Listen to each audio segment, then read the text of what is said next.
Taeyong keluar dari mobil begitu saja setelah mobil berhenti. Ia mengabaikan Yen yang berjalan tergesa menyusul langkahnya. Taeyong tak merespon panggilan Yen yang memintanya berhenti. Ia langsung masuk ke dalam kamar dan menutup pintunya. "Opa, boleh aku masuk ke dalam?" tanya Yen sembari mengetuk pintu kamar Taeyong. Tak ada jawaban yang membuat Yen semakin merasa khawatir. Ia sempat berpikir untuk menerobos masuk saja meskipun hal tersebut terkesan tak sopan. Yen efek menoleh. "Minji ya, kenapa kau bertengkar dengan Taeyong opa?" tanya Minji penasaran. "Tidak, aku juga tidak tahu kenapa. Taeyong opa tiba-tiba jadi aneh." Balas Yen sudah terlihat resah. "Aneh bagaimana?" "Tiba-tiba diam dan blank. Aku curiga, opa baru saja melihat penampakan setan di minimarket. Apa ini termasuk gejala kerasukan? Aku khawatir," jawab Yen. "Aku akan mencoba bicara dengannya." Meskipun masih mengenit heran, Minji tetap menawarkan diri untuk membantu. Yen membalas dengan anggukan penuh harap. "Tolong tanyakan padanya apa yang sudah terjadi. Dari tadi aku terus bertanya tapi ia tak mau menjawab." "Kau bisa menunggu di bawah sembari menenangkan diri. Aku akan meminta Bibi membuatkan minuman untukmu. Ayo, aku antar," ajak Minji. "Tidak, aku mau menunggu di sini saja," balas Yen. "Yena, aku melihatmu saat ini juga tampak kacau. Kau harus menenangkan diri terlebih dahulu," Minji memberikan saran. "Aku panik karena baru pertama kali melihat Taeyong opa bersikap seperti ini." Minji mengangguk malu. "Setelah kalian berdua sudah sama-sama tenang, kau bisa bertemu dengan Taeyong opa untuk saling ngobrol." Yen mengangguk setuju dengan saran Minji. "Ya sudah." Minji mengantar Yen menuju lantai bawah. Mereka mengobrol sebentar di sana untuk menjelaskan detail awal mula kejadian tersebut. "Habiskan minumannya secara perlahan saja. Aku akan bicara dengan Taeyong opa," ucap Minji pamit sebelum ia kembali berjalan menuju lantai atas, meninggalkan Yen yang masih merasa khawatir sendirian di sana. "Opa," Minji mengetuk pelan pintu kamar Taeyong. "Ini aku, Minji. Boleh aku masuk ke dalam?" Ada jawaban dari di sana yang memperbolehkan Minji untuk masuk ke dalam. Tanpa pikir panjang, Minji segera membuka pintunya dan masuk. "Opa, ada apa?" sapa Minji setelah melihat Taeyong yang tampak berantakan. "Benar kata Yen, Taeyong sudah mirip seperti seorang yang baru saja melihat penampakan setan. Nafas tak beraturan, sudah seperti orang selesai lomba lari maraton. Muka pucat dan pandangan yang tak fokus. Kau sakit? Perlu aku hubungi dokter keluarga untuk memastikan keadaanmu?" seru Minji khawatir. "Minji ya, aku," gumam Taeyong namun tak kunjung menyelesaikan kalimatnya. "Ya, apa perlu aku minta tolong padamu?" "Minta tolong apa? Aku pasti akan menolong opa jika aku bisa melakukannya," jawab Minji cepat. "Tolong antarkan Yen pulang." "Kau tidak ingin mengobrol sebentar dengannya? Yen sudah menunggumu dari tadi." Taeyong membalas dengan gelengan kepala pelan. "Kau tidak kasihan pada Chung Yen? Aku butuh waktu sendirian. Bagaimanapun caranya, aku minta tolong padamu untuk mengantar Yen pulang dengan selamat," pinta Taeyong dengan sangat. "Kau serius tidak mau menemui Yen terlebih dahulu? Dia terlihat sangat mengkhawatirkanmu," ucap Minji sekali lagi. "Iya, aku tidak mau menemui dia terlebih dahulu," balas Taeyong yang kini sudah menarik selimutnya kemudian berpaling membelakangi Minji di sana. "Ya sudah," Minji pelan. Sekalipun ia merasa kasihan pada Yen, tapi tetap mencoba untuk menghargai permintaan Taeyong. Minji keluar dari kamar Taeyong dan menutup kembali pintunya. Di depan sana ia berhenti sejenak untuk menelepon Jungkook yang saat ini masih sibuk di perusahaan. "Ya sayang, ada apa? Opa sedang apa?" "Kerja, jangan bercanda pakai tanya aku sedang apa sekarang. Bisa pulang sebentar?" "Kenapa?" "Ini Taeyong opa." "Taeyong kenapa? Dengarkan aku bicara terlebih dahulu dan jangan menyelah."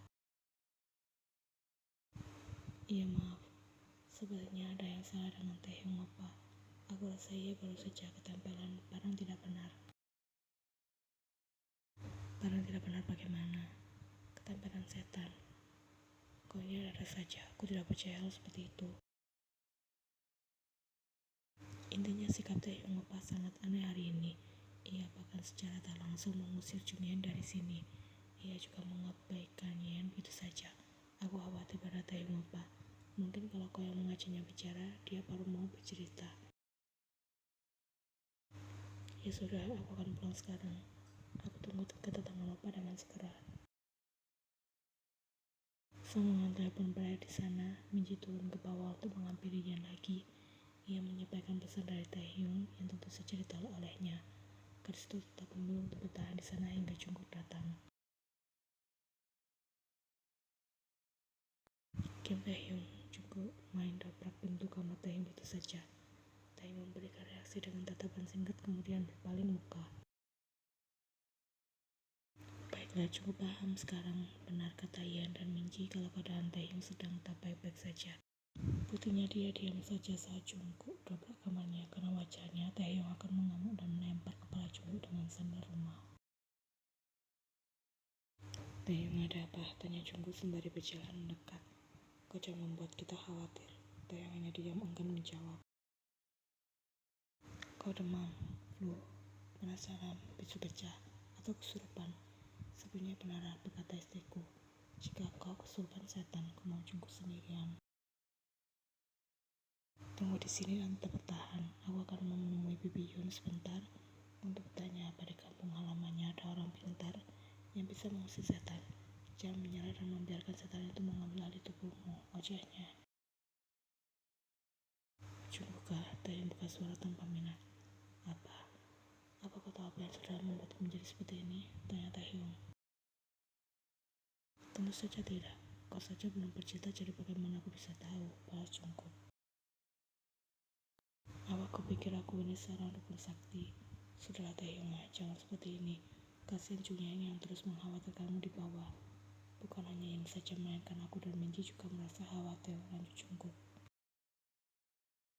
Aku juga tidak mau seperti ini, tapi coba kau bayangkan bagaimana perasaanmu saat dipertemukan dengan sesuatu yang kau takuti di dunia ini. Masih untung aku tidak pingsan di tempat dan mati karena serangan jantung. Balas Taehyung. Juga merasa penasaran. Memangnya kau sudah bertemu apa? Pitbull, setan, kecoak, atau cukup mendadak ternyata sesuatu? Itu pasti lelaki jadi-jadian kan? Atau sebut saja Panji. Setahu kau paling takut dengan Panji. Bukan, kau yang lesu. Jangan selalu lemas dan tak perlu mendramatisir keadaan. Jungkook adalah tipe seseorang yang semakin merasa khawatir akan berubah semakin galak. Kau tidak lihat aku benar-benar kehilangan seluruh tenaga. Aku tidak pernah menyangka hari ini akan tiba juga. Dunia ini luas, tapi kenapa ia memilih tinggal di kota yang sama denganku? Dia siapa? Sebenarnya Jungkook sudah bisa menebak dalam hati siapa dia yang Taehyung maksud. Hanya saja ia takut untuk mengungkapkannya. Si monster, ucap Taehyung hampir terdengar dengan sorot mata penuh ketakutan.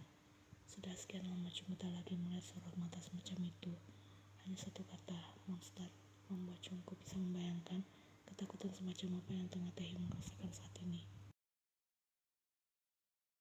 Jungkook tak lagi menganggap Taehyung hanya sekedar mendramatisir keadaan. Dia sangat paham, bahkan anggap Taehyung sangat hebat, karena bisa menguasai keadaan di saat takdir mempertemukan mereka secara tiba-tiba. Istirahatlah, aku akan mengantar Junhyeon pulang, ucap Jungkook dengan rasa serius. Jungkook, panggil Taehyung ingin Jungkook pergi dari sana. Selama ada aku di sini, kau tidak perlu merasa takut. Dia juga tak akan pernah mengetahui fakta jika selama ini kau tinggal di sini bersamaku. Ucap Jungkook menenangkan. Bagaimana kalau dia sampai tahu? Tubuh Taehyung sudah menggigil ketakutan. Sekalipun ia tahu, ia tak akan bisa berbuat macam-macam padamu, karena ada aku yang akan pasang badan untuk melindungimu. Hanya itu pesan dari Jungkook sebelum ia keluar dari kamar Taehyung dengan raut wajah yang kelihatan tegang dan serius.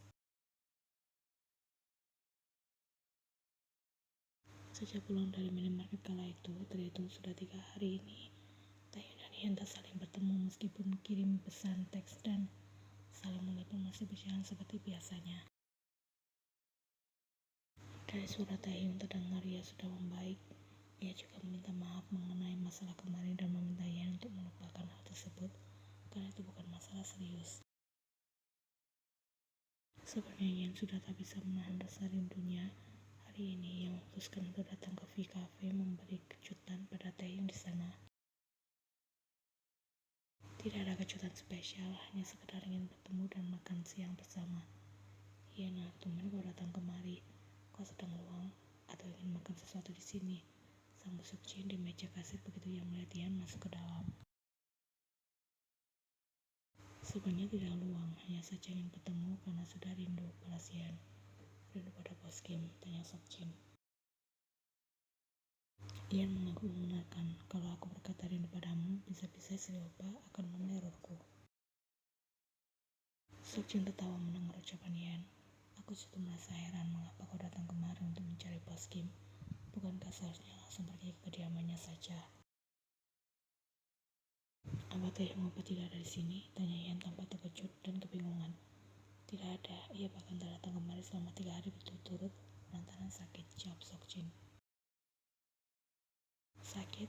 Dia bahkan tidak mengatakan padaku jika sedang sakit. Selain terkejut, sebenarnya Yan juga merasa sedih dan bertanya-tanya, mengapa Taehyung semakin bersikap tak jujur padanya. Serius dia tidak memberitahumu? Tanya Seokjin terlihat sama terkejutnya. Aku akan pergi sekarang, setelah Yan yang kemudian berjalan meninggalkan V Cafe. Junyan, tunggu. Sudah jelas Yan tak akan mau menuruti ucapan Seokjin. Sebenarnya aku sudah salah bicara, bagaimana ini? Apa aku akan dipecat? Gumam Seokjin merasa resah. Kedatangan Yan disambut baik oleh Baby Yoon. Saat Yan bertanya di mana keberadaan Taehyung, Baby Yoon membalas lelaki itu sedang makan di dalam kamar. Setelah mengucapkan terima kasih pada Baby Yoon, tanpa basa-basi lagi Yan segera naik ke atas untuk menemui Taehyung di sana. Oppa, Yan langsung masuk ke dalam kamar setelah mendobrak pintunya. Astaga sayang, hampir saja aku ketumbuhan kuah kaldu sapi yang masih panas, ucap Taehyung dengan ekspresi kaget. Yan tanpa tak peduli dan berjalan mendekati Taehyung di sana. Sebenarnya apa yang Oppa inginkan? Aku inginkan, gumam Taehyung dengan raut bingung. Bukankah sudah jelas aku ingin makan? Tidak lucu, balas Yan kesal karena lelaki itu justru berniat bercanda dengannya. Ini bukan lawakan. Oppa, aku serius mengatakan aku sedang marah padamu. Jadi kau jangan bercanda, peringat Yan. Sudah kelihatan dengan jelas jika saat ini kau sedang marah. Ada apa? Sini duduklah terlebih dahulu. Taehyung tersenyum lembut sembari meminta Yan yang hanya berdiri di sana untuk duduk lebih ranjang. Yan menurut duduk di sana. Kau masih bisa bertanya ada apa padaku? Taehyung langsung terdiam. Tahu diri jika ia memang salah. Kenapa Oppa tidak berkata jujur jika sedang sakit? Oppa justru berbohong berkata sedang berada di V Cafe. Yan menutup penjelasan. Apa seharusnya tadi aku mengatakan sedang berada di Kehakikan Bakery, cabang luar kota saja agar kau tidak merasa curiga, gumam Taehyung. Sekalipun Oppa berkata sedang berada di kutub utara, aku akan tetap mengetahui jika Oppa berbohong, seru Yan merasa kesal. Pasti Seokjin memberitahumu ya, karena Taehyung tahu Seokjin adalah mata-mata Yan. Namun sebenarnya sudah lama Yan tak lagi meminta Seokjin untuk memantau Taehyung, karena gadis itu ingin memberikan seluruh kepercayaannya pada sang calon tunangan. Bukan, aku tadi sempat mampir ke sana. Aku rindu padamu karena sudah 3 hari berturut-turut tak pernah bertemu, jawab Yan terus terang. Senyum Taehyung sudah mengembang di sana. Rupanya ada yang rindu padaku padanya. Apa tidak bisa serius sedikit saat menanggapi ucapanku? Jangan segala hal apa-apa bercanda terus-menerus dan dianggap enteng, ucap Yan dengan hela nafas lelah. Keadaanmu kemarin membuatku merasa khawatir, tapi Oppa bilang hal itu bukan apa-apa dan lupakan saja. Aku diam karena aku berusaha untuk menghargai meskipun sebenarnya aku masih tidak bisa melupakan kejadian kemarin. Aku selalu ingin mengetahui banyak hal tentang Oppa, tapi Oppa selalu menutupi banyak hal dariku. Perasaan Yan yang tengah sensitif saat ini membuat gadis itu tak bisa menahan air matanya untuk jatuh mengalir. "Kenapa menangis?" seru Taehyung terkejut setengah mati. "Jangan menangis, aku jadi merasa bersalah padamu." Masa bodoh sendirian semakin sesungguhkan. "Sayang, jangan menangis lagi," ikut Taehyung. "Atau kau mau permen? Akan aku belikan." "Papa, aku benar-benar sebal. Aku juga merasa lelah menghadapimu," ucap yang sebelumnya berani meninggalkan kamar Taehyung. "Sayang, astaga." Taehyung ingin mengejar namun terhalang dengan menu makan siang berkuah di pangkuannya saat ini. "Sayang, tunggu." Taehyung segera menaruh mangkok berisi kuah kaldu sapi di atas meja nakas. Tak peduli meskipun sebagian kuahnya jatuh tercecer di atas permukaan ranjang juga lantai kamarnya. Taehyung segera berlari mengikuti langkah Yen. Di bawah tangga kebetulan ada Minji yang sepertinya hendak naik ke atas.